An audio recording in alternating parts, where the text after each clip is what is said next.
todos, mi nombre es Damaris y hoy vamos a aprender los 66 libros de la Biblia, porque todos los niños debemos aprender los 66 libros de la Biblia, no solo los adultos. Canten conmigo.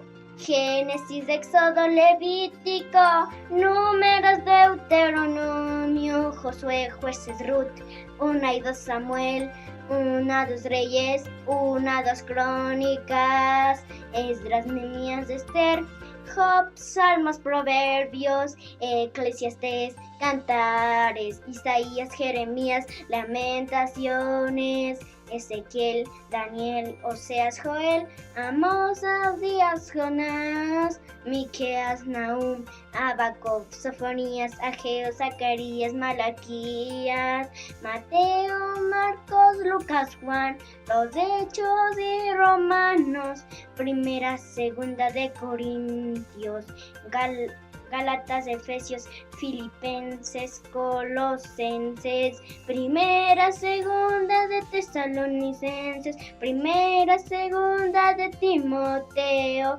Tito, Filemón, Hebreos y Santiago, Primera, Segunda de Pedro, Primera, Segunda, Tercera de Juan, Judas y Apocalipsis. 66 libros de la Biblia son guardar en su palabra de corazón. Gracias y no se olviden de suscribirse al canal de Olga Patricia y presionar la campanita de notificaciones. ¡Chao!